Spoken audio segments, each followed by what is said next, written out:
작년 연말쯤 저희 셀 코치이신 최영 집사님께서 연락을 주셔서 셀의 리더를 맡아보는 게 어떤지 제안하셨습니다. 코로나로 셀 모임을 거의 하고 있지 않았던 터라 갑작스러운 코치님의 제안에 적지 않게 당황하였습니다. 그러나 투병 중이신 최영 집사님의 연락이라 그 자리에서 노를 하는 것은 예의가 아닌 듯해서 일단은 알겠다고 하고 말씀드리며 통화를 마쳤습니다. 아시는 분은 아시겠지만 저는 사람들 앞에 서는 것을 너무나 어려워하고 힘들어하는 사람입니다. 말주변도 없는 데다 사람들이 쳐다보고 있으면 더 긴장해서 저도 제가 무슨 말을 하는지 모르겠습니다. 그런데 이런 저에게 리더라니요. 사실 생각해볼 여지도 없이 우리 셀에 다른 리더를 보내주시길, 아니면 내가 다른 셀로 옮겨가야겠다는 생각뿐이었습니다. 이런저런 고민들을 옆에서 지켜보던 저희 남편 성구 형제님께서 이제 너도 셀 리더의 자리가 얼마나 힘든지 알아야 하는 때가 왔다라며 리더를 하기 전에 리더의 마음을 잘 모르는 거라고 리더 자리를 강력 추천해 주셨습니다.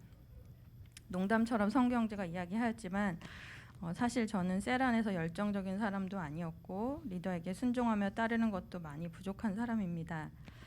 이번 기회를 통해 하나같이 다양한 셀원들을 품고 양육하는 리더의 자리가 얼마나 어렵고 힘든지 다시금 돌아보게 되었습니다.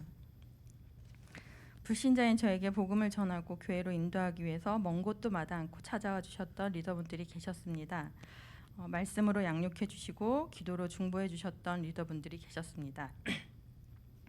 그리고 사랑의 교제 가운데 따뜻함으로 섬겨주시며 공동체의 소중함을 알려주신 리더분들도 계셨습니다. 검소함과 나눔의 삶을 몸소 실천하시며 보여주신 리더분들이 계셨고, 영혼 구원에 대한 뜨거움을 가르쳐주신 리더분들과 기도의 자리로 나아가 기도가 얼마나 중요한지 배울 수 있게 해주신 리더분들도 있었습니다. 이 자리를 빌어서 저희 모든 리더분들께 감사의 인사를 전하고 싶습니다. 이 모든 한 분 한 분의 사랑과 헌신의 삶이 지금의 저를 이 자리에 있게 하였다는 생각이 듭니다. 얼마나 귀하고 감사한지 모르겠습니다. 우리 교회의 셀 공동체 안에 있었기 때문에 경험할 수 있었던 귀한 시간이었습니다. 되돌아보면 그간 많은 리더분들의 섬김과 헌신을 통해 예수님의 사랑을 제가 받기만 했다는 생각에 부끄럽기까지 했습니다.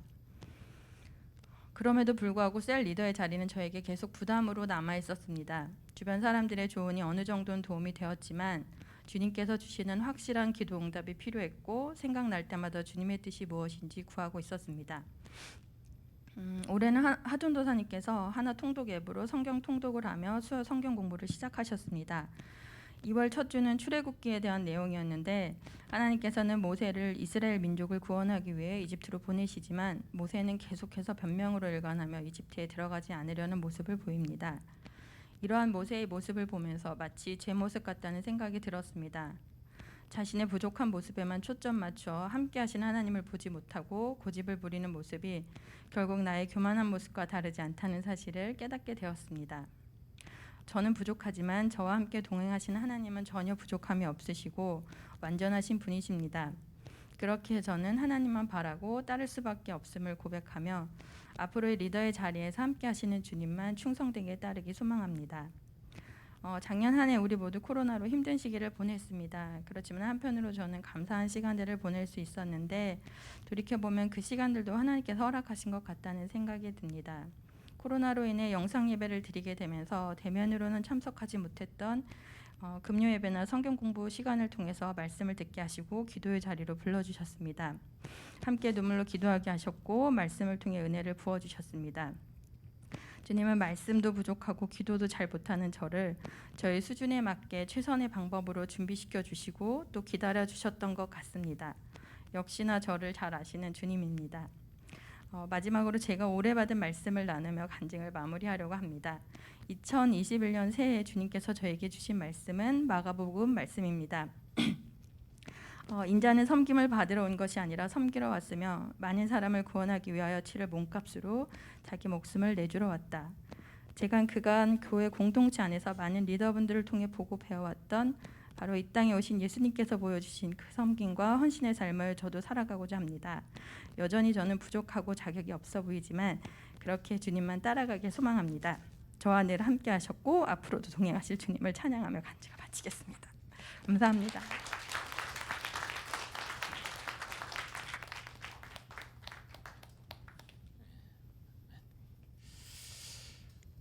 예, 좀 좋네요. 오늘 정말 너무나 오랜만에 이렇게 얼굴을 많이 뵙게 돼서 코로나로 말미암아서 만나지 못했었는데 아까 하나 특송도 저희가 모일 수가 없는 때 준비하는 바람에 저렇게 각자가 부른 것 같다 편집해서 좀 모아서 준비한 거 참 너무 좋죠. 너무 감동스럽고 정말 너무 좋았습니다. 제가 아주 감동을 많이 받았고요. 그리고 또 딱 맞춰서 우리 거리두기가 완화돼서 40명까지 모일 수 너무나 좋습니다. 오랜만에 얼굴 뵈니까 너무나 반가운 얼굴들이 있고 아직 이 자리에 못 오신 분도 계시는데 정말 전부 다 같이 모여서 예배를 드릴 수 있는 그날이 속히 오기를 간절히 바랍니다. 언제가 될지 잘 모르겠어요. 근데 계속 또 확진자가 늘고 있다 그러니까 염려가 되는데 그래도 우리가 이렇게 같이 모여서 예배를 드린다는 것이 얼마나 감사한 일인지 우리의 그 갈망함이 더 자라나는 것은 좋은 것 같습니다.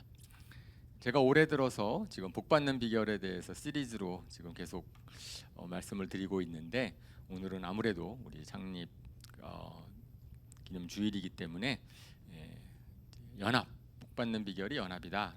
뭐 기대 어떤 메시지를 하실지를 기대될 이미 알고 계실지도 모르겠어요. 하지만 그 말씀을 좀 살펴보기를 원합니다.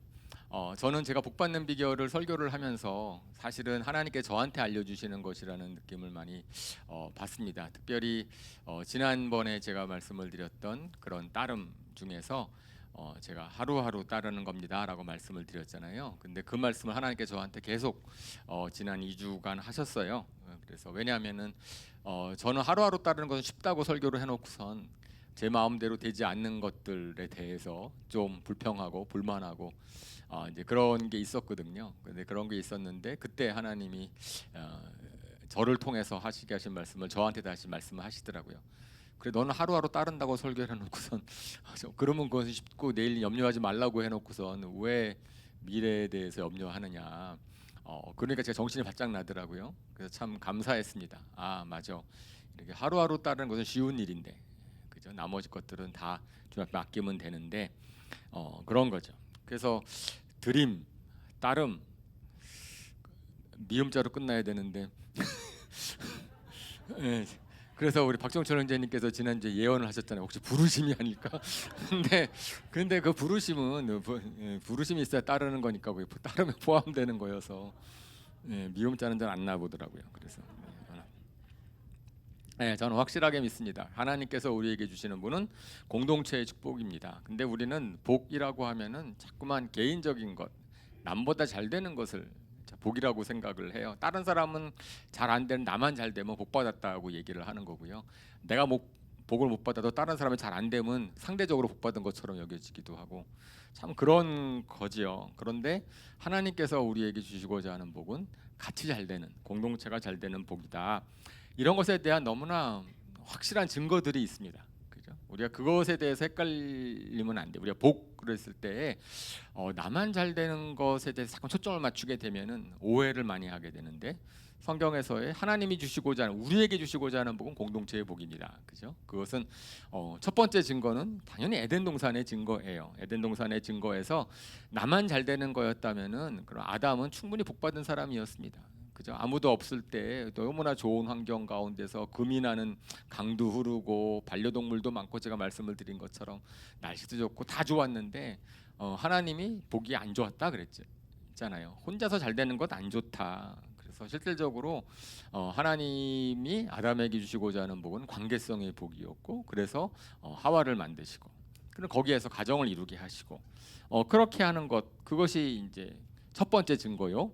두 번째 증거는 우리를 망하게 하려는 사탄이 가장 이제 힘쓰는 게 뭐냐면 연합을 깨는 거, 공동체를 파괴하는 것, 분열시키는 것 아닙니까?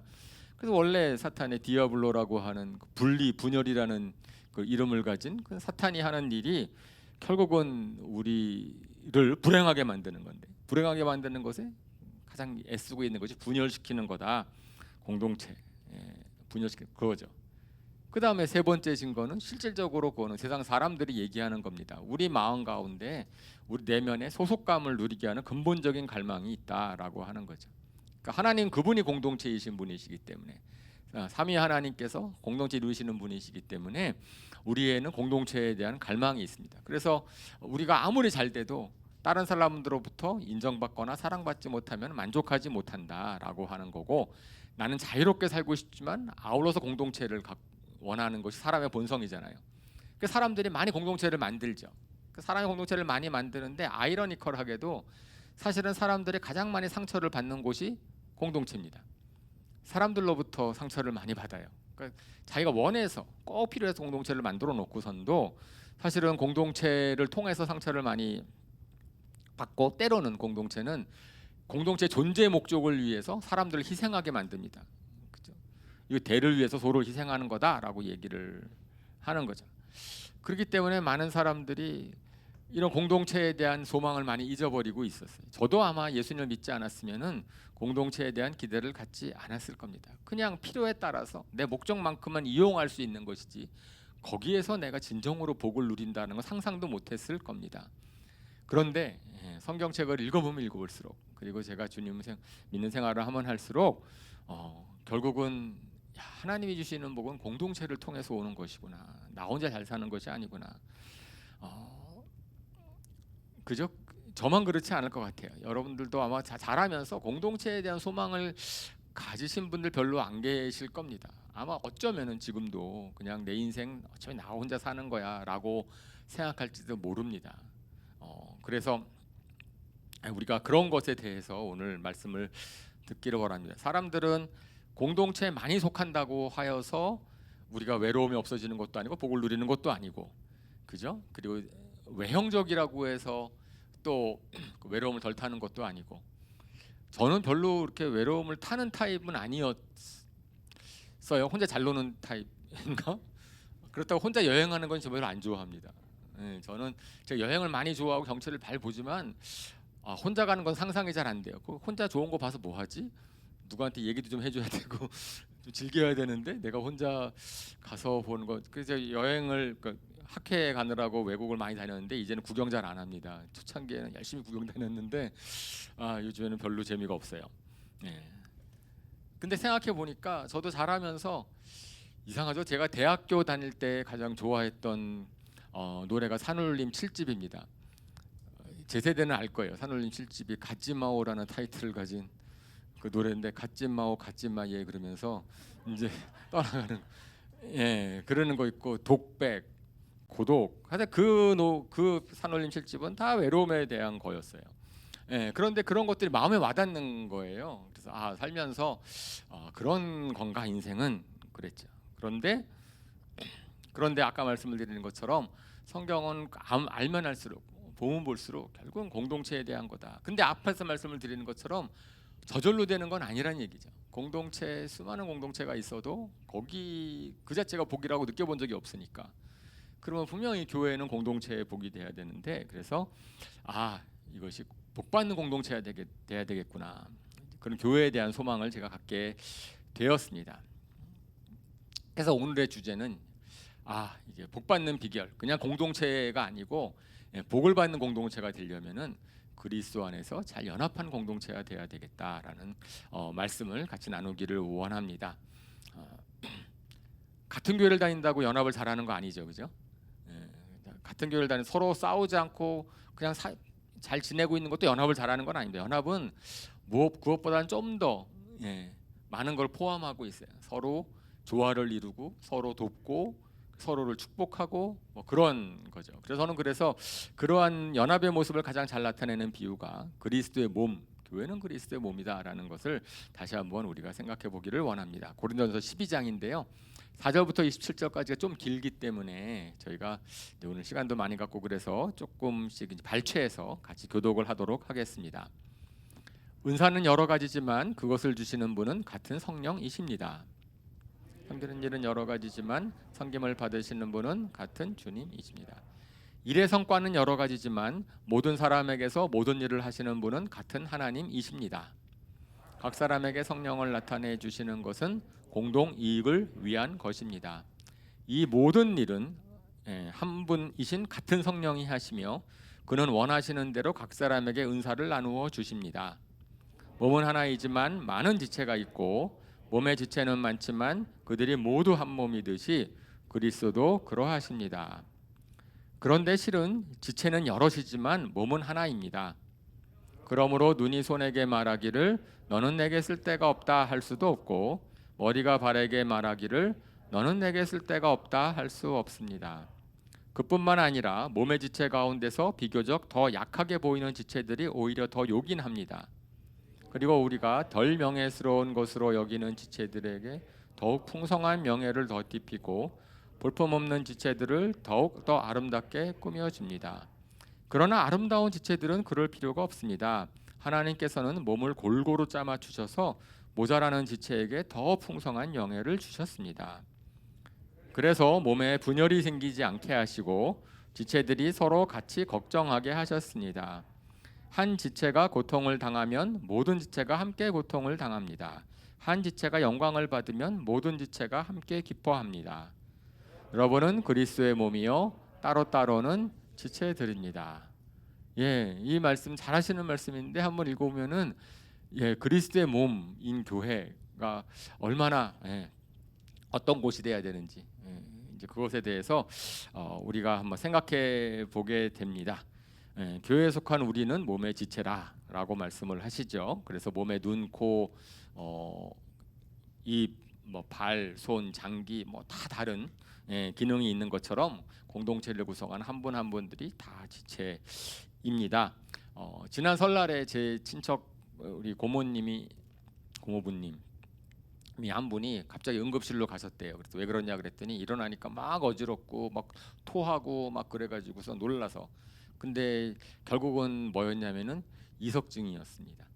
근데 그런 분들 계시죠. 그래서 갑자기 어지러워지고 막 그러는데 그 이석증이라는 게 돌 조그만 거 하나가 이렇게 나와가지고 몸에 있을 곳에 있지 않아서 나와서 막 그런 어지러움을 일으키는 참 신비해요. 하나님께서 우리가 사소하게 여길 게 아니라는 거잖아요. 그 조그마한 부분도 그러니까 하나님의 창조하신 몸은 참 신비하게 다 필요하게 지체들이 역할을 하도록 만드셨습니다. 그리고 한 지체가 고통을 당하면 그렇게 되면 다 모든 지체가 다 힘들어지죠, 그죠? 손에 가시만 박혀도 그냥 다 짜증이 나고 막 힘들어지는 거 있지 않습니까? 그래서 몸의 지체가 그렇다고 지멋대로 자기 활동을 하면은 그것도 또 문제가 있을 터인데 오늘 본문에서는 잘하는 것처럼 이렇게 온 몸이 건강하기 위해서는 우리가 이제 두 가지 요소가 있어야 되는데 한 가지 중요한 요소는 뭐냐면은 통제를 잘 받아야 된다. 그죠? 몸의 머리이신 예수님의 통제를 잘 받아야 된다. 몸의 지체는 머리의 통제를 잘 받는, 머리의 지위를 잘 받는다. 교회 공동체의 조화로운 연합을 위해서는 중심이 머리이신 예수님을 잘 따라야 된다 라고 이야기를 하는 겁니다. 머리는 사실은 교역자가 아니죠.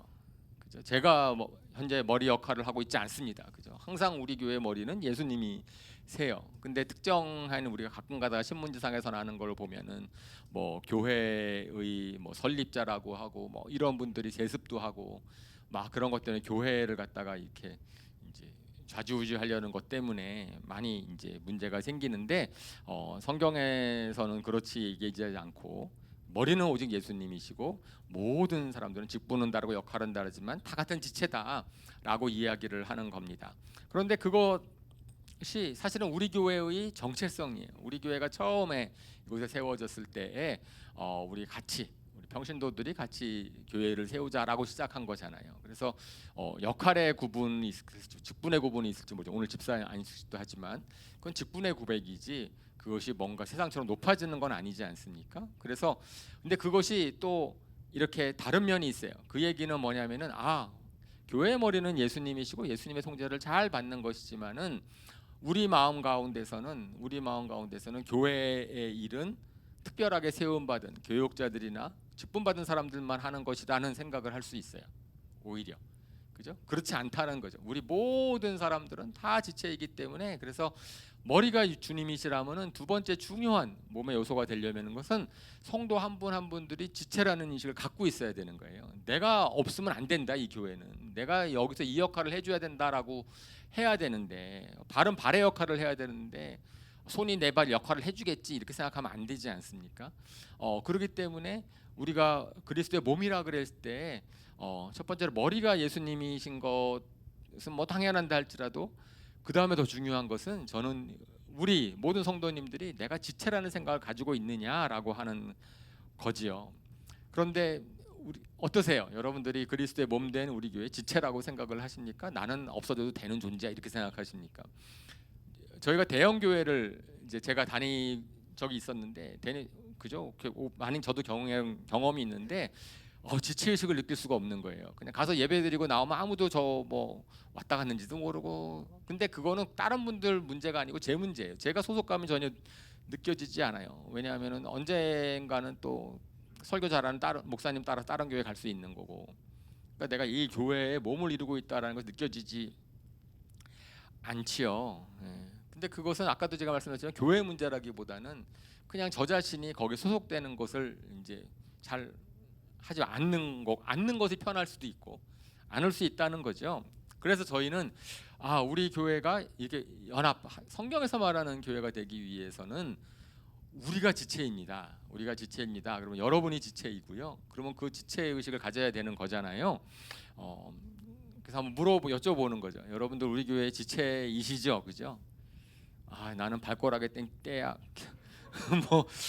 뭐 이렇게 생각하시면 떼는 지체가 아니에요. 발가락은 지체입니다.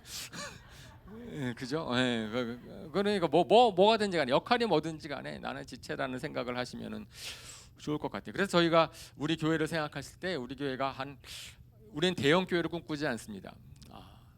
대형 교회가 돼봤으면 좋긴 하겠지만 대형 교회를 꿈꾸지 않고요. 저희는 글쎄 몇 명쯤 되면 좋을까? 한 500명 그 정도만 되면 괜찮을까요? 그 이상은 우리 또 교회 개척하고 우리 교회의 목표가 계속 교회를 해가지고선 오히려 확장하는 그런 비전을 갖고 있으니까.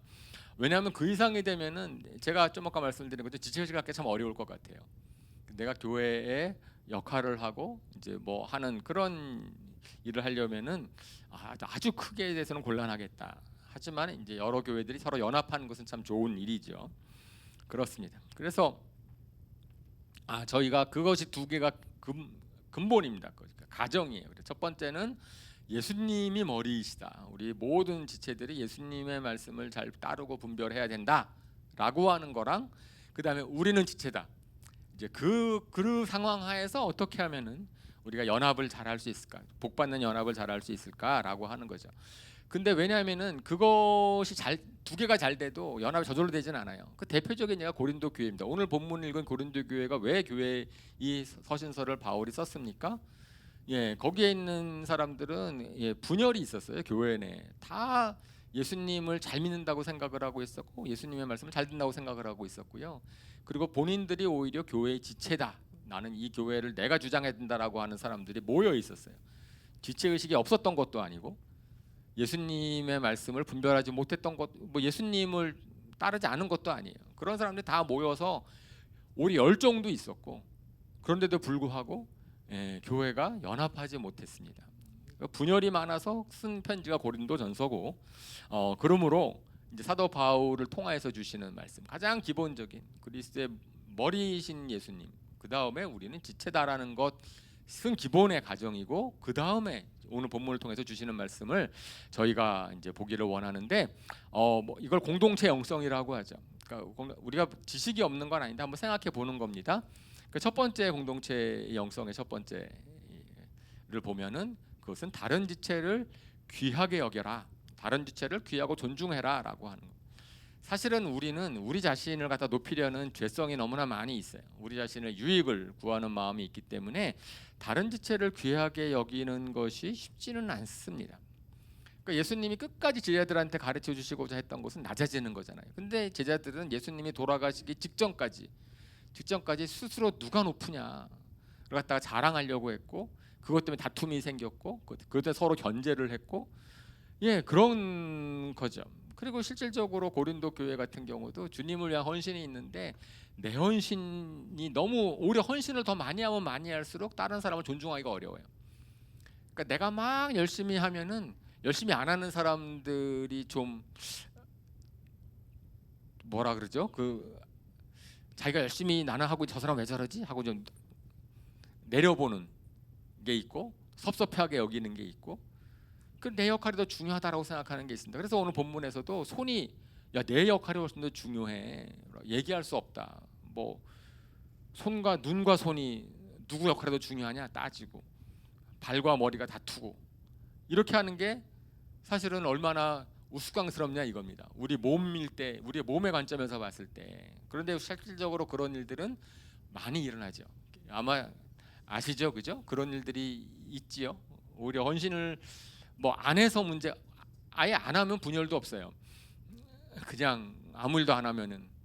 그런데 실질적으로 교회를 위해서 뭔가를 하려고 하면 또 그럴 수 있어요. 근데 그것은 그 자체가 헌신이 잘못된 건 아니죠. 우리의 마음이 바뀌어야 되죠. 우리 마음이 내가 하는 헌신 그런 것보다 저 사람이 하는 그 나름대로의 헌신도 귀하다, 존귀하다. 그 역할이 작아 보여도 교회에서 역할이 참 그렇다라는 겁니다. 근데 그렇게 되려면은요, 기본적으로 우리 마음 가운데 내가 다른 사람과 비교해서 오는 존중감이 아닌 나 자신의 나는 하나님의 자녀로서의 존귀하다.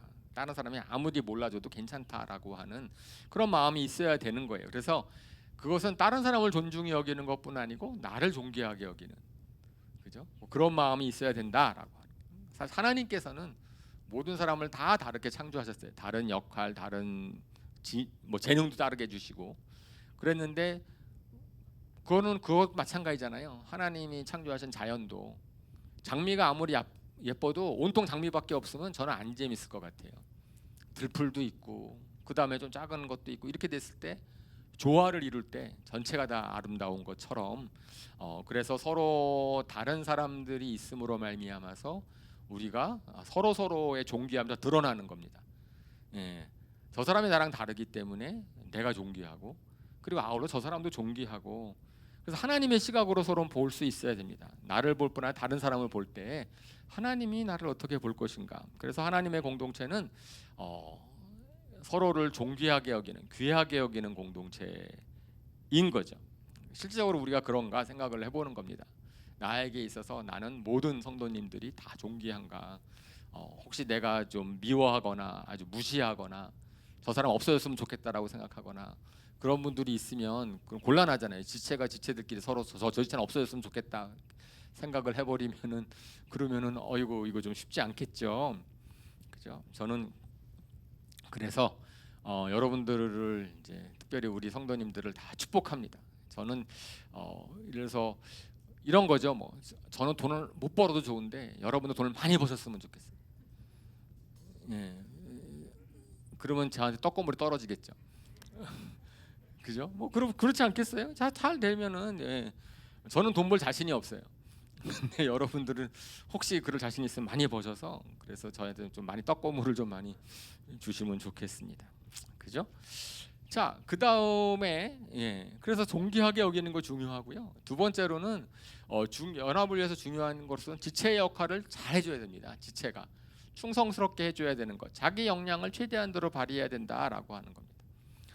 왜냐하면은 내가 못하면 공동체가 피해를 볼 수 있어서 그렇고 내가 잘하면 공동체 유익을 얻어서 그렇습니다.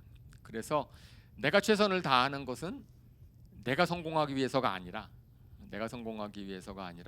우리 몸이 건강해지기 위해서 공동체가 건강해지기 위해서 내가 열심히 한다라고 이야기를 하는 거죠. 근데 반대예요. 사람들은 내 성취를 위해서는 굉장히 애를 쓰는데 다른 사람을 위해서는 별로 노력을 기울이지 않습니다.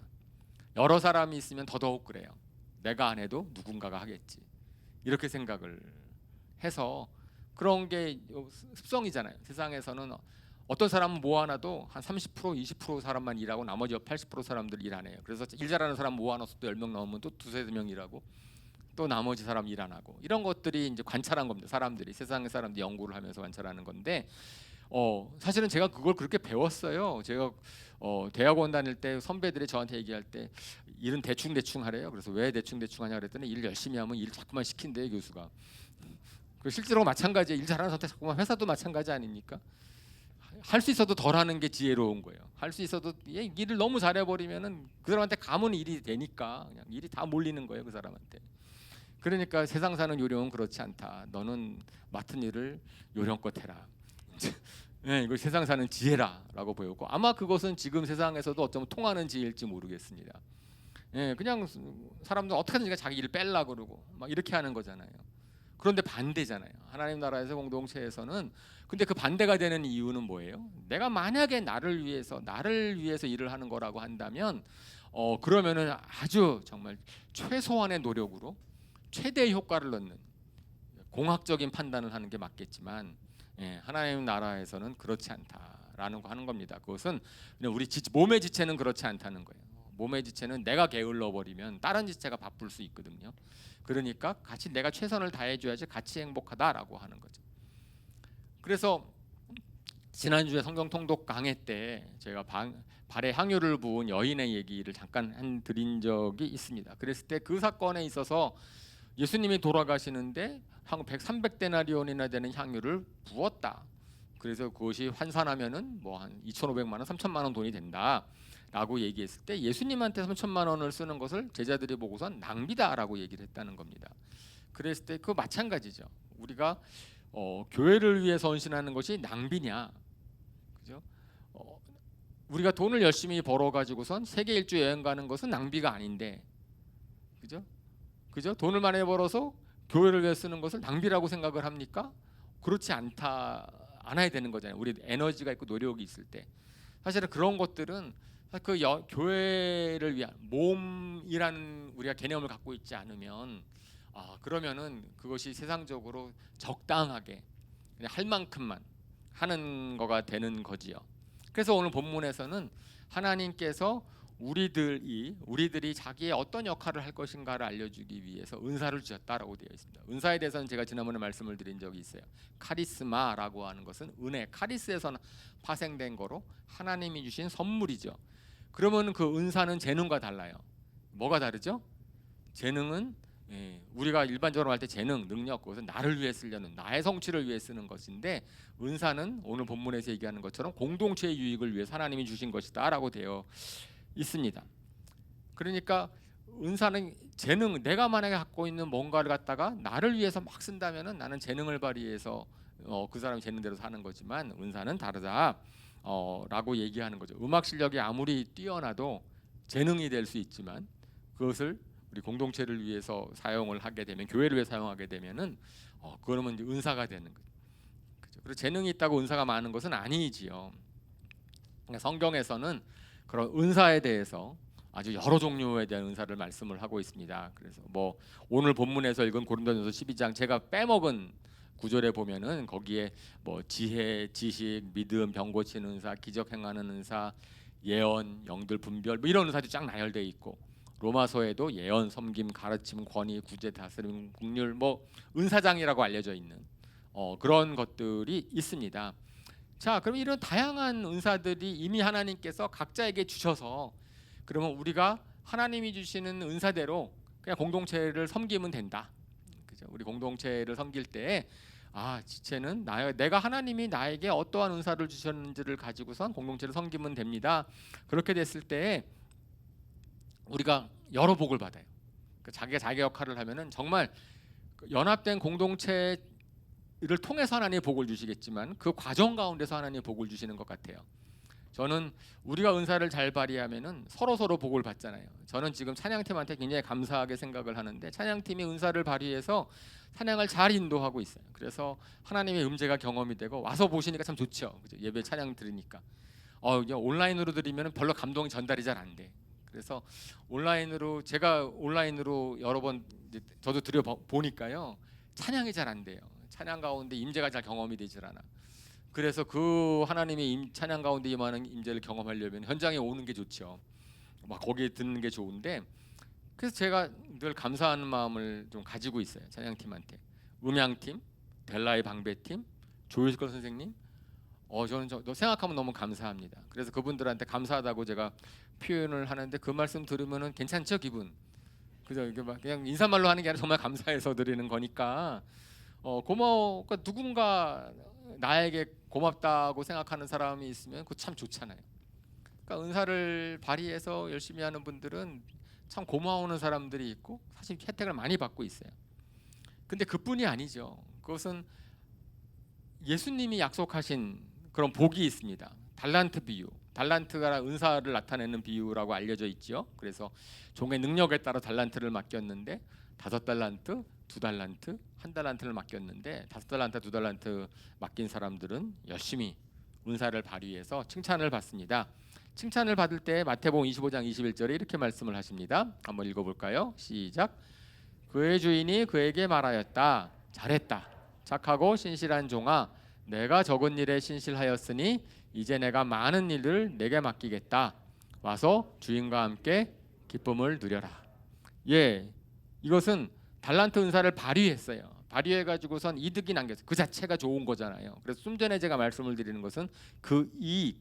그래서 나도 좋고 옆에 사람도 좋고 이익을 받았어요. 그런데 예수님이 뭐라 그러시는 거예요? 그것은 적은 일에 충성한 거다. 내가 더 큰 일을 너희한테 맡기겠다라고 약속을 하시는 겁니다. 주님의 인정을 받아요. 주님이 신실하다고 인정해 주세요. 그 다음에 기쁨을 누리게 하겠다. 주님과 같이 기쁨을 누려요. 그 다음에 세 번째는 뭐죠? 더 큰 일을 맡기겠다. 삼중 축복. 그러니까 은사를 잘 발휘해서 내가 할 수 있는 것을 하는 데 있어서 그러면 그것이 주변 사람들한테 복을 받지만 아울러서 주님이 기뻐하셔서 주님이 세계의 복을 약속해 주시는데 주님의 인정을 받고 그 다음에 주님의 기쁨에 동참하게 하고 그 다음에 많은 일을 더 큰 일을 맡길 것이다 라고 해주시는 그 약속을 해주시는 것입니다. 그런데 거기서 멈추지 않아요. 은사를 발휘하는 것은 뭐 다른 주변 사람도 좋고 주님도 맡기신다. 저도 복을 받잖아요.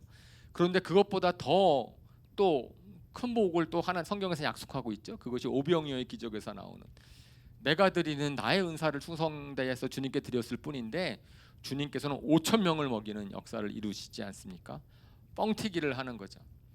저는 그런 것들이 이제 경험되어질 수 있다 우리 교회에서. 그래서 제가 계속해서 지난 연말부터 강조했던 것 하나가 조이뱅크 프로젝트 같은 경우도 우리 각 사람은 조금씩 오병이어처럼 드리지만 오병이어처럼 드리는 그 작은 헌신들이 내가 할 수 있는 것들이 다 모여져서 하나님께 쓰이시면은 어쩌면 그것이 5천 명을 먹을 현대판 5천 명을 먹을 수 있는 거죠. 오늘날에 있어서 정말 자녀 교육이나 다음 세대 교육에 애쓰고 있는 많은 세상 사람들 부모들이 교회를 통해서 본을 볼 수 있겠다. 야, 교회를 가면은 정말 저렇게 자식들이 사랑받고 교육받고 그러는 거구나라고 해서 그럴 수 있을 수 있지 않겠습니까? 저는 이것이 하나님께 드려지면 하나님께서 큰 일을 하실 수 있을 것이다라는 것에 대한 그런 기대가 있는 거죠. 그렇죠? 그래서 이 맡은 일에 충성되는데 그것이 나의 성취를 위해서가 아니고 나의 능력을 나를 위한 것이 아니고 이제 공동체를 위해서 공동체의 유익을 위해서 내가 내 역할을 잘 감당하는 마음이 있어야 되는 거예요. 그래야지 이것이 조화롭게 몸이 건강해지는 거죠. 한 지체가 게을러 버리면은 한 지체가 역할을 안 해버리면은 다른 지체들이 다 힘들 수 있다 라는 거지요. 그래서 우리가 많이 은사를 구하는데 그죠? 여러분 은사 막 불을 내려주셔서 은사를 하려고 그리고 성경에서도 은사를 위해서 기도하라고 막 그러는데 은사를 위해서 기도하려면은 꼭 그 사전에 필요한 게 있는 거죠. 그것이 뭐예요? 은사는 누구를 위해 쓸 것이기 때문에 남을 위해 쓸 것이기 때문에 그래서 함부로 은사 구하지 마세요. 하나님의 은사를 안 주시는 이유는 어쩌면은 내 마음 속에 남을 위해서 내 인생을 희생하려고 하는 섬기려고 하는 마음이 좀 부족하기 때문에 너 그 은사 줬다가 너 자랑하려 그러지 뭐 이렇게 혹시 그럴지도 모른다라는 생각이 있습니다. 고린도 교회가 은사가 풍성한 교회였다고 성경은 기록하고 있어요. 예. 하지만 은사를 통해서 서로 자랑했기 때문에 분열이 났다. 그래서 은사보다 우리 마음가짐, 공동체 형성의 두 번째는 나는 남을 위해서 최선을 다한다라는 생각이 있어야 되는 거죠. 그 다음에 본문에서 나오는 또 그걸 보면은요, 이제는 서로의 부족한 점을 그냥 존중해 주는 것에서 끝나는 것이 아니고 이제 메꿔주고 격려해주고 아름답게 해주고 도와주는 거예요. 부족하면은 저 사람이 부족한 우리 가정에서나 그런 게 있죠. 좀 부족해 보이거나 도움이 필요한 사람들을 더 도와줍니다. 그죠? 잘 되기를 바라는 마음으로 그냥 원래 저런 거야 존중하는 뭐 무시하는 것은 정말 잘못된 거고 그 존중하는 것을 넘어서 이제 그 사람을 도와주고 격려해주고 아름답게 해주고 명예롭게 해주고 그 명예롭게 해주는 영성이 필요한 거죠. 그렇게 되려면은요, 여러분 2월의 성품이 뭔지 아세요? 2월 달의 성품, 우리가 이제 주보에 보면 성품이 있잖아요. 제가 그래서 한 달에 한 번 정도는 성품을 갖다 여러분들한테 이제 물어보려고 하는데, 2월의 성품, 예, 민감성입니다. 민감성. 반대되는 성품은 무관심. 그죠? 무관심. 민감성은 거기에 그 사람의 상대에 대한 감정, 상대에 대한 마음이 어떠한지를 갖다 헤아려 보자라고 하는 것이죠. 상대에 대한 관심과 사랑에서 비롯되는 성품입니다. 그죠? 그러는 것처럼 우리 저 사람이 어떤 어려움이 있는지, 사실은 어려움이 있을 때요, 어려움이 있을 때 긍휼을 베푸는 것은 조금은 좀 쉬워요. 그죠? 어려움이 있으면 도와주고 싶은 마음이 있으니까. 근데 어려움이 어떤 어려움이 있는지를 알아가는 그 자체가 일단 필요하다는 거죠. 민감성은. 그죠? 근데 조금 더 어려운 민감성이 있어요. 좀 더 어려운 민감성은 뭐냐면은, 나랑 갈등이 있거나 의견 충돌이 있을 때, 그때 우리가 보통은 어떻게 하냐면은 내 주장을 합니다. 내가 옳다는 걸 증명하려고 해요. 다른 사람의 입장을 헤아려 보질 않습니다. 헤아려도 억지로 무시해요. 그죠? 그냥 나를 주장하기 위해서. 근데 그렇게 하지 말고, 그러니까 조금 더 어려운 민감성은, 다른 사람과의 갈등이 있을 때 다른 사람은 왜 저랬을까? 그 사람은 그럼 이해해 주는 거죠. 뭐 꼭 그 사람 옳다 그르다를 떠나서 그 사람은 왜 그렇게 했을까를 한번 헤아려 보는 거고, 그렇게 됨으로써 그 마음이 전달되면 저는 다름도 저 사람 생각이 좀 달라. 나랑 생각이 다르지만은 그래도 나를 나에 관심이 있고 이렇다라고 얘기할 수 있는 거죠. 그게 좀 더 어렵고요. 그 다음에 좀 더 어려운 것은 정말 그 사람을 축복해가지고선 도와주는 겁니다. 그 사람을 희생하는 거죠. 이런 것들이 실질적으로 그런 공동체의 영성. 근데 이런 것들이 잘 되면 얼마나 좋겠어요. 그런 교회 가고 싶지 않겠어요? 거기 가면은 막 거기에서 서로 존중받고 서로가 서로 막 열심히 하고, 그 다음에 내가 잘 되는 것을 정말 진심으로 바라고 도와주고 축복해주고. 제가 예수님 믿고 나서 받은 가장 축복 중에 하나가 사실은 공동체의 축복입니다. 제가 주님을 위해서 이렇게 한다고 하지만 사실은 제가 하는 헌신보다도 저는 훨씬 더 많은 축복을 받았어요. 너무나 많은 분들이 저희를 축복해 주세요. 저희를 위해서 기도해 주시고, 어저께 또 우리 신촌에 김홍길 사님 아들 결혼식이 있어서 결혼식에 갔는데, 신촌교회 성도님들이 다 저희를 반겨주시잖아요. 그럼 너무나 고마운 거예요. 너무나 고맙고, 이게 정말 복이다. 서로 잘 되기를 바라고 우리를 축복해 주시는 분들이 많아서. 근데 이런 축복을 저만 받으면 안 돼. 다 같이 받으면 좋잖아요. 다 같이 받으면 좋으니까 저는 그래서 이 공동체 영성이라고 하는 것은 몸이 건강해지는 거예요. 막 말 조심해야 돼. 그래서 저는 막 헬스 막 하는데 상체만 좋은 사람 있잖아요. 하체가 좀 비시라고 그러면은 안 예뻐 보여요. 저는 다른 사람 어떨지 모르지만 저는 그래. 오해하지 마세요. 그러니까 하나의 지체가 막 잘났다 그래서 막 그런다고 온 몸이 예뻐 보이진 않고 건강하지도 않고 그런 거 아닙니까? 그렇게 되면은 오히려 내가 건강할수록 나는 괜찮아, 나는 주님과 관계 좋고 나는 좋아, 이렇게 되면은 나는 괜찮으니까. 그러면 어떻게 돼야 돼요? 다른 지체들을 도우려고 하고 세워주려고 하고. 왜? 몸이 건강해야 내가 복을 받으니까. 몸이 건강해야 그 사람도 주님이 또 영광 받으시니까.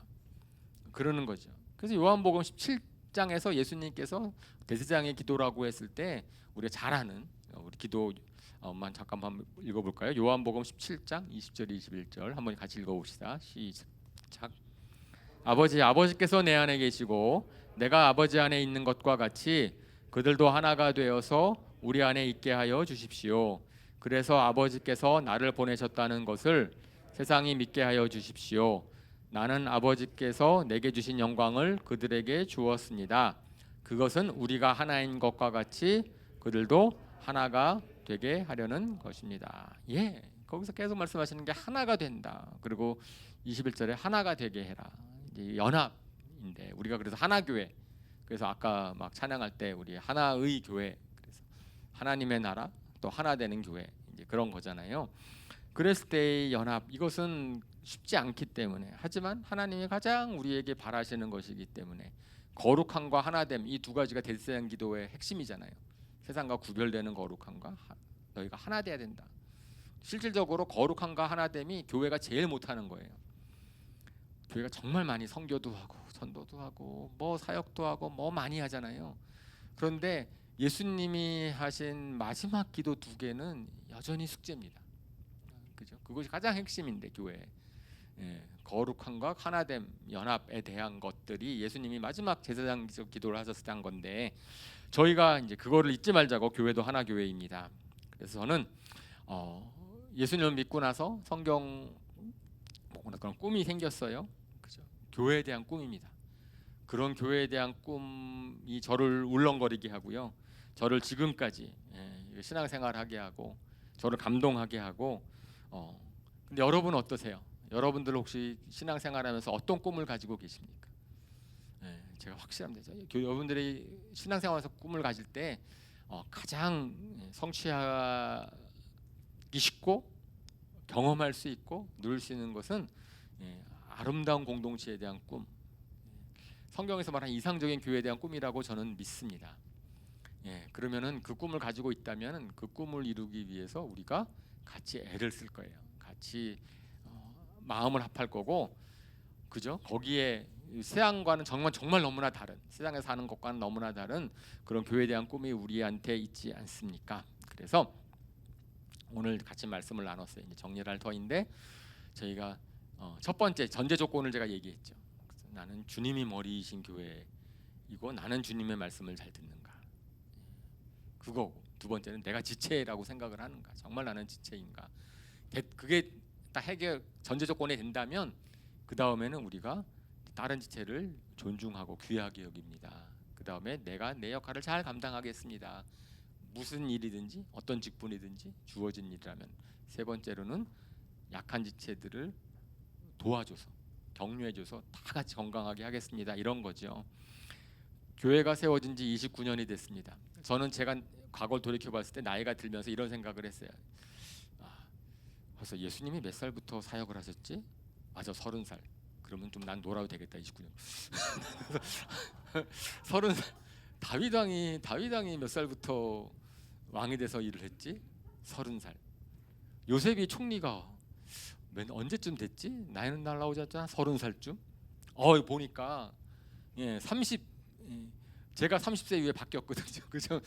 헌신되고 이제 주님께로 재혼신한 것도 30살. 그래서 30이라는 숫자는 저한테 있어서 이런 하나님의 사람들이 어쨌든 그 전까지 훈련받는 시간이다라는 생각이 들어요. 우리 교회도 어쩌면은 29주년 요셉이 15년 동안 다윗 왕이 사울 왕에 쫓겨가지고 힘들었던 예수님이 공생의 사역하시기 전에 물론 예수님은 시험 안 받으셨고 잘하셨지만 이런 것들이 지나고 나면 이제는 29년이 딱 지난 다음에는 우리나라 나이로 30살이잖아요, 그죠? 우리 교회도 그죠? 우리나라 나이도 30살이 되는 이 시기라고 한다면 저는 우리가 그리스도의 몸이라면 하나님께서 이제 성장한 이제 주님의 나라를 위해서 사역할 그러한 때가 됐다라고 생각을 하면서 그래서는 초청을 합니다. 여러분들을 초청을 해요. 같이 지체로서 우리 같은 주님의 몸된 교회를 세워나가는데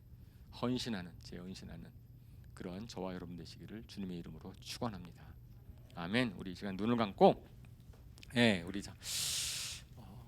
우리 먼저 주님께 우리 감사를 드리고 우리 교회를 세우신 주님, 교회를 이끌어 오신 주님, 우리가 분명히 압니다. 많은 우여곡절이 있었고 많은 어려움이 현재도 있고 하지만 변치 않는 것은 우리의 믿음으로 주 앞에 나아갑니다. 아까 저희가 부른 선한 능력으로 라는 찬양은 본해퍼 목사님이 순교당하시기 얼마 전에 쓰신 시예요. 히틀러에 의해서 순교당하시기 전에 감옥에서 쓰신 시를 곡을 붙인 겁니다.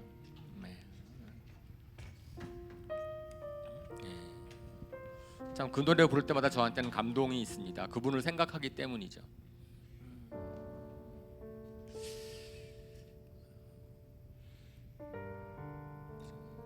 사실은 그분보다 우리 혁포 목사님, 조혁 목사님이 유명하시고 아주 훌륭하신 분이지만 그분보다 우리 예수님은 어떻습니까? 예수님이 보혈의 피를 흘려 사신 곳이 교회입니다.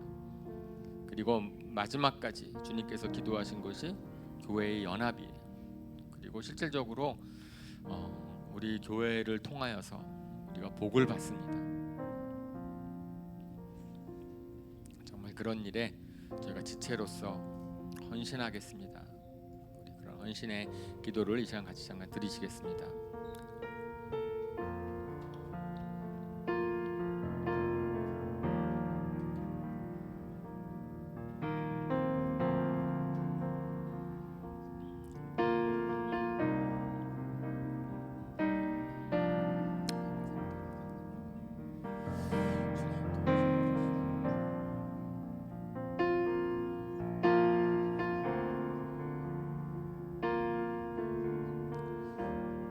우리 이 시간 우리 다 일어나셔서 우리 축복하면서 불렀으면 좋겠습니다. 기대 주 안에 우린 하나.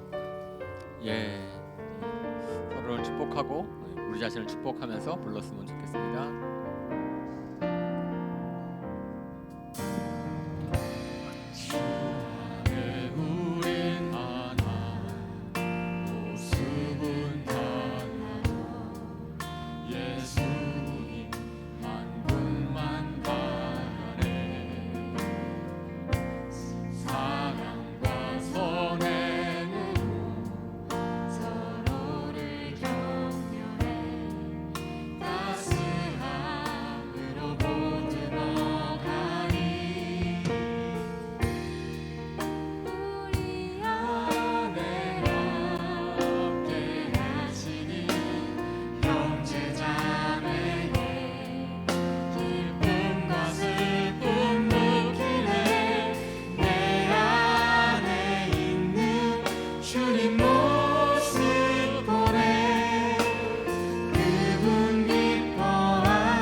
우릴 통해 하실 기대.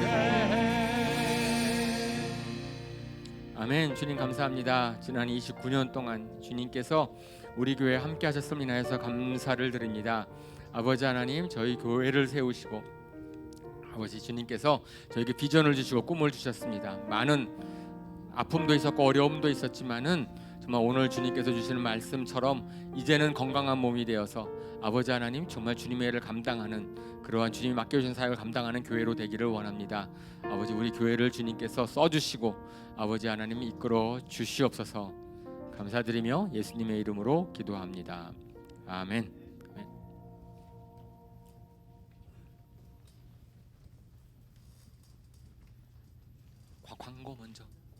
광고 먼저. 그렇군요. 예, 제가 순서를 잠깐 착각했습니다. 집사 임명식이 있습니다. 집사 임명식, 저희 교회는 사실은 다른 교회 다니셨으면 집사가 되실 만한 분들이 집사를 아직 안 받으신 분들이 많이 계세요. 이제 그래서 저희가 얘기를 할 때 우리 교회 집사는 안수 집사급이다. 한번 집사는 제가 전에 초등학교 동창회를 간 적이 있는데 정말 오랜만에 처음 만난, 정말 몇십 년 만에 처음 만났어요. 그래서 어떻게 지내는지 다 소개하라고 이렇게 해가지고 했는데 한 친구가 딱 저랑 가장 친했던, 초등학교 때 친했던 동네에 살았던 친구가 있는데 딱 일어나더니 저는 어느 교회 안수 집사입니다. 딱 이러더라고요. 첫 번째 자랑거리가 안수 집사가 됐다는 걸 자랑하더라고요. 제가 좀 좋았습니다. 거기 물론 예수님 안 믿는 친구들이 많이 있었는데 예수님 안 믿는 동창 중에서 자기가 가장 자랑스럽게 얘기할 수 있는 것이 안수 집사가 됐다라는 것을 자랑하는, 물론 이제 30대 중반쯤 되었을 때니까 아주 어렸을 터인데 그거 굉장히 자랑스러워했습니다. 저는 그래서 그러한 이제 뜻이 있는 뜻깊은 집사다. 이것은 어떠한 뭐 표창장도 아니고 자격증도 아닙니다. 아시는 것처럼 집사라고 하는 건 섬기는 직분이고요. 저는 그래서 제가 일단 첫 번째 우리 5분이 집사를 받으시는데 성경적으로 이 집사님들은 어떤 분을 우리가 집사로 모실 수 있는지 성경의 근거를 좀 찾아보기 위해서 성경에 가장 먼저 나오는 게 사도행전 6장에 나오는, 혹시 그 말씀이 있나요? 사도행전 6장에 이제 집사를 뽑을 때 신망이 있고 성령과 지혜가 충만한 사람 7을 여러분 가운데 뽑으십시오. 그리고 그분들은 이제 테이블 세터, 그러니까 음식 나눠주는, 그러니까 교회를 섬기는 일을 하는 분으로 뽑으신 거잖아요. 근데 거기 자격이 뭐였냐면은 신망이 있고 성령과 지혜가 충만한 사람. 그래서 이제 5분을 보실 때 그런 분인지 한번 검증해 보시기를 바라고. 디모데전서를 보면 디모데전서에 집사들도 신중하며 한 입으로 두 말을 하지 아니하며 술에 탐닉하지 아니하며 부정한 이득을 탐내지 아니하며 믿음의 비밀을 깨끗한 양심에 간직한 사람이라야 합니다. 이런 사람들을 먼저 시험하여 보고 책망받을 일이 없으면 집사 일을 하게 하십시오라고 되어 있습니다. 그래서 제가 이렇게 한 분 한 분을 생각해 봤는데 걸리는 게 없는 것 같아요. 다 신중하시고 불이한 이득을 탐하지 않으시고 아주 깨끗한 양심을 가지신 분들이시라고 믿어서 아주 기쁜 마음으로 저희가 또 집사를 하시고, 사실은 저희 아까 말씀을 드리는 것처럼 저희 교회는 안수 집사급으로 한 번 집사가 되면은 그냥 계속 집사라고 명칭을 합니다. 호칭은 보통 그렇게 하잖아요. 우리 여기 장관님도 계시지만은 한번 이게 직분되면은 또 그런 직분을 보고 은퇴하시고 그 직분 안 해도 뭐 저는 그럴 수 있다고 생각을 해요. 그래서 저는 사실은 모든 성도님들이 다 이제 헌신적으로 저런 조건을 가지고선 교회를 섬기시면은 다 집사라고 불러드렸으면 좋겠습니다. 특별히 우리 교회에서는 셀 리더분들이나 사역 부장분들이나 교회에서 중요한 역할을 맡으신 분들을 집사라고 임명을 하고요. 그리고 이제 그런 분들이 이제 앞으로 교회를 이제 많은 분 다 간증을 하셨던 것처럼 이제 헌신하시겠다, 이제 교회를 위해서 이제 헌신하시겠다라고 하는 이제 그런 헌신을 하는 자리입니다. 그래서 저희가 전통적인 방법으로 집사 임명식을 우리 교회에서 해왔던 방식으로 집사 임명식을 할 터인데 5분 앞으로 여기 쭉 나와 주시면 저희가 세족식을 합니다. 세족식을 해서 이제 우리 코치님들이 이제 집사님들의 발을 닦아 드릴 거예요. 그거는 예수님이 제자들의 발을 닦아 주신 것처럼 그래서 이제 이 자리가 이렇게 이제 섬기는 자리다, 낮아지는 자리고 섬기는 자리다 라는 거를 이제 저희가 의미하는 의식으로 하는 겁니다. 그래서 저희가 그 세족식을 하도록 하겠습니다.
이제 저희가 닦은 세숫대야랑 수건은요 인계해 드릴 거예요. 다른 분들의 발을 닦으시도록.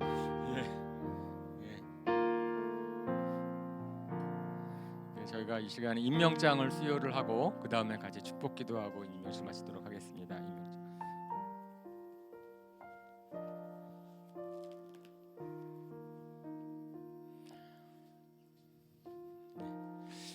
제가 여기서 거기 앉아서 일하시면 될 것 같아요. 예, 그분이 어떤 사람은 사도로, 어떤 사람은 예언자로, 어떤 사람은 복음 전도자로, 어떤 사람은 목사와 교사로 삼으셨습니다. 그것은 성도들을 준비시켜서 봉사일을 하게 하고 그리스도의 몸을 세우게 하려고 하는 것입니다. 그래야 우리 모두가 하나님의 아들을 믿는 일과 아는 일에 하나가 되고 온전한 사람이 되어서 그리스도의 충만하심의 경지에까지 다다르게 됩니다. 에베소 4장 11절에서 13절 말씀입니다.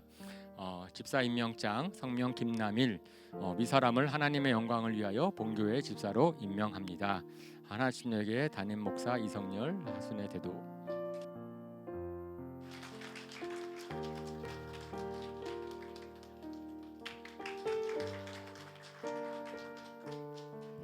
예, 앞에 말씀은 기니까 생략하고 집사 임명장 성명 박종철 이 사람을 하나님의 영광을 위하여 본교회 집사로 임명합니다.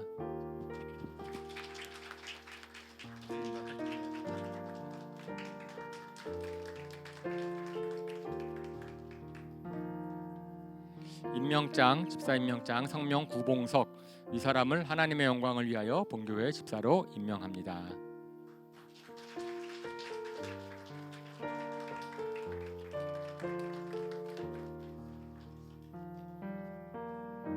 네, 집사 임명장 성명 김리은 이 사람을 하나님의 영광을 위하여 본교회 집사로 임명합니다.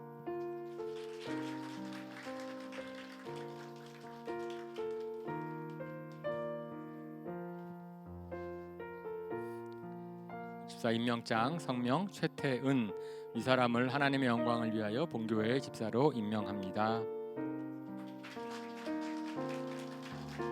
예, 다시 한번 이 5분 앞에 나오시고요. 저희가 먼저 같이 기도했으면 좋겠습니다. 축복 기도했으면 좋겠습니다. 이 5분을 통하여서 주님께서 영광을 받으시도록 우리 다 같이 통성으로 같이 기도하시겠습니다. 하나님 아버지 정말 감사합니다.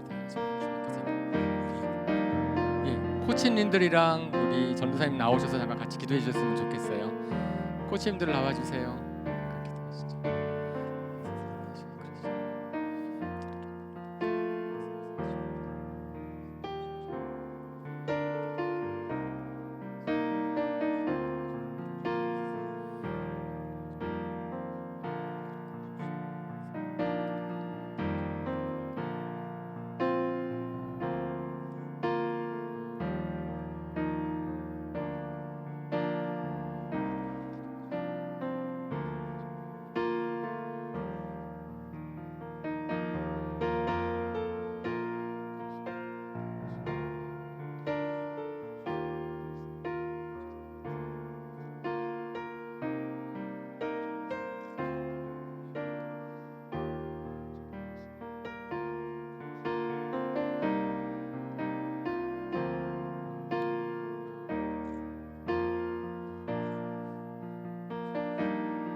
아버지 하나님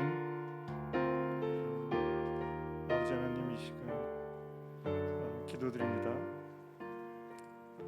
오늘 5분의 집사 임명식이 있습니다. 이 시간을 통해서 우리 형제 자매님이 집사로서의 직분을 감당하게 됩니다. 이들의 손과 발을 통해서 주님의 이름이, 주님의 사랑이 이 땅 가운데 선포되기를 원합니다. 주님의 나라가 커가는 것을 보기를 원합니다. 이들의 마음 가운데 주님의 마음이 부어지기를 원합니다. 예수님의 이름으로 기도드립니다. 아멘.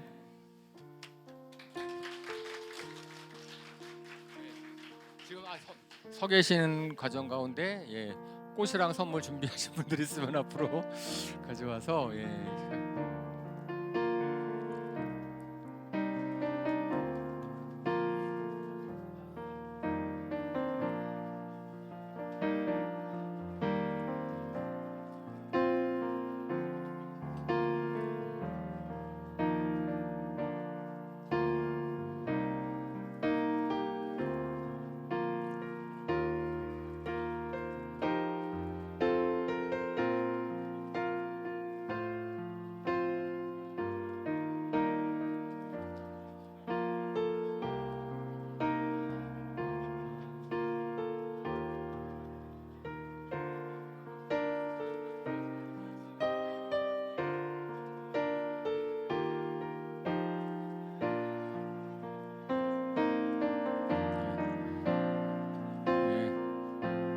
개별 축하 사진은 예배 끝나고 찍을 거고요. 지금 선물 증정식 끝났으면은 5분만 사진을 찍고 그 다음에 이제 환불을 하겠습니다.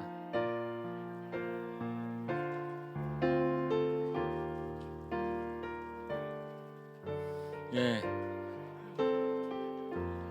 이렇게 선물과 꽃다발을 아는 채로 사진을 찍는 게 좋을 것 같아요. 다 집사가 서로 대고 싶게. 그래서 예, 잠깐 아는 채로 잠깐 여기서 예, 여기 잠깐 예, 세웠어. 예, 5분 이렇게 예, 다 모아서 좀 모여서 찍으시죠. 예, 박 전사님도 나오시죠? 여기 끝. 예, 사모님도 나오시고.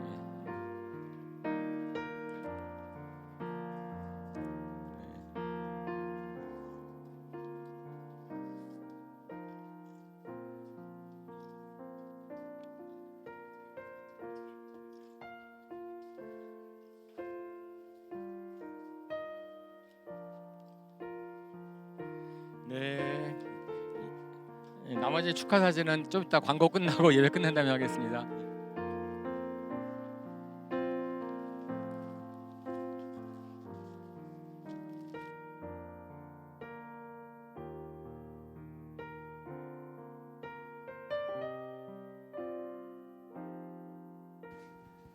예, 오늘 임명 받으신 집사님들 축하드립니다.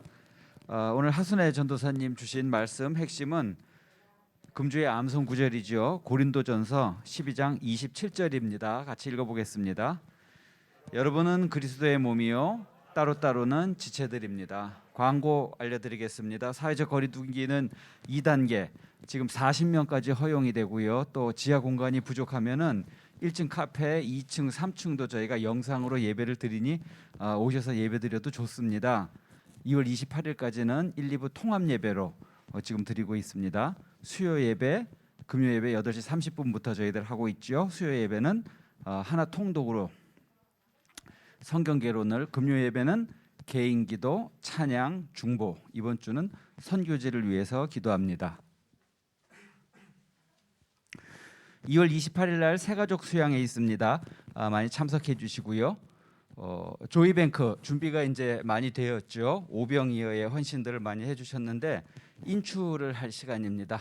신청들 해주시면 됩니다. 여기 써 있는 웹페이지로 신청해 주시면 되고요. 지금 인출할 수 있는 과목은 독서 논술, 중학교 영문법, 키즈 플라워, 그리고 기초 탁구 교실이 지금 준비가 되어 있습니다. 많이들 신청해 주십시오. 작정 헌금 계속돼 가고 있습니다. 감사합니다. 매일 성경 순 판매합니다. 금액은 4,000원이지요. 한현희 집사님께서 바람 불어도 괜찮아라는 아름다운 시집을 출판을 하셨습니다. 이렇게 생겼네요. 판매 금액은 10,000원이고요. 수익금은 모두 건축 헌금으로 드려집니다. 주중에는 사무실, 카페에서도 구입이 가능합니다. FHS의 김예인, 김채민, 민재형 학생이 책을 썼어요. 이스라엘 스터디 투어와 역사를 정리하고 소감, 히스 스토리라고 책을 썼습니다. 책 쓰는 것이 참 쉽지 않은데요. 안에 보면 뭐 사진 도표까지 해가지고 아주 책이 잘 씌워져 있습니다. 뒤에 배치가 돼 있고요. 무료로 배포를 하게 됩니다. 하나교회 29년을 함께 해주신 하나님께 감사를 드리며 예배를 마칩니다. 감사합니다.